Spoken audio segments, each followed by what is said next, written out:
रायगडाच्या त्या उंच किल्ल्यावर सकाळचा सूर्य उगवत होता. पण त्या दिवशी प्रकाशातही एक वेगळीच उदाशा होती. वारा शांत होता. पक्ष्यांचे आवाजही मंद झाले होते. जणू निसर्गालाच काहीतरी अनर्थ होण्याची चाहूल लागली होती.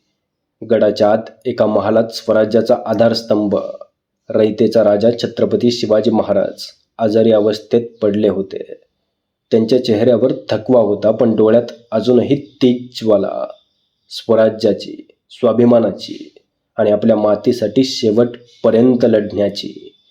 लहानपणापासूनच आई जिजाऊंनी त्यांच्या मनात रुजवलेलं स्वराज्याचं स्वप्न आज त्यांच्या डोळ्यासमोर फिरत होतं.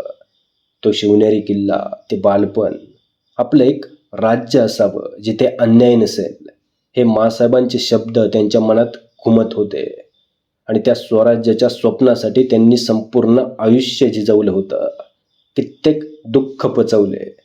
लहानपणीच आपल्या वडिलांना सोडून अलग झाले. पत्नी सईबाई राणी सरकारांचं अर्ध्यावरच सोडून जाणं. मोठा भाऊ संभाजीराजांची साथ गेली. आपल्या डोळ्यासमोर कित्येक जीवाभावाचे साथीदार गेले. पिता शहाजीराजे गेले. मातृत्वाचं छत्र हरपलं. एका स्वराज्याच्या स्वप्नासाठी प्रत्येकानं आपल्या जीवाचं रान केलं होतं. महाराजांनी तलवारीच्या धारेवर चालत स्वराज्य उभं केलं होतं. प्रत्येक लढाई, प्रत्येक किल्ला, प्रत्येक विजय त्यांच्या त्यागाची साक्ष देत होता. पण आज तोच राजा शांत पडला होता. बाहेर मावळे उभे होते. मावळ्यांच्या डोळ्यात अश्रू, पण मनात विश्वास. आपला राजा पुन्हा उठेल, कारण त्यांना सवय होती प्रत्येक वेळी संकट आलं की महाराज उभे राहत आणि विजय मिळवत. पण आज काहीतरी वेगळं होतं. आज गडावर एक वेगळीच शांतता होती. जणू वेळही थांबली होती. महाराजांच्या मनात आठवणींचा पूर आला होता.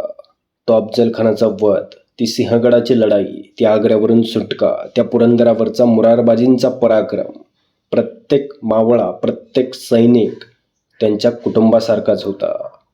त्यांनी फक्त राज्य केलं नाही, त्यांनी माणसं जिंकली होती. त्यांच्या डोळ्यासमोर समुद्रही उभा राहिला. सिंधुदुर्ग, विजयदुर्ग, त्यांनी उभारलेलं नौदल. स्वराज्य केवळ जमिनीवरच नाही, तर समुद्रातही पसरलं होतं. स्वराज्याचं देखणं स्वप्न सत्यात उतरलं होतं. पण आज त्या स्वप्नाचा रक्षक शांत पडला होता. रायगडाच्या भिंतीही जणू रडत होत्या.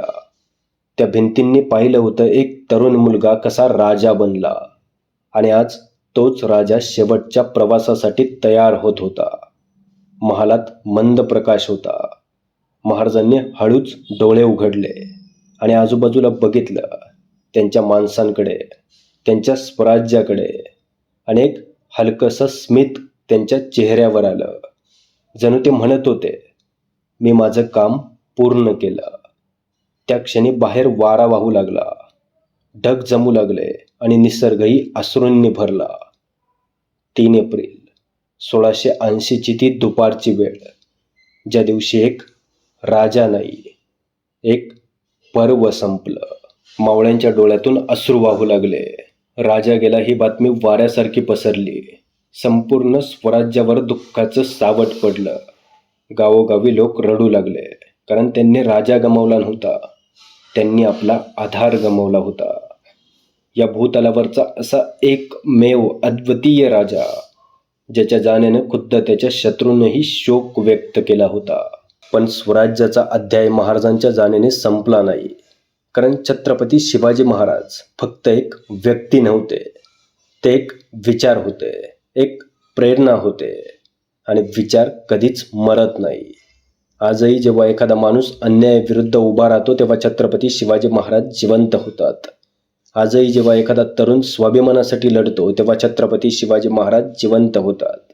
आजही जेव्हा जय भवानी जय शिवरायचा नारा घुमतो, तेव्हा तो आवाज फक्त शब्द राहत नाही, तो इतिहास बनतो.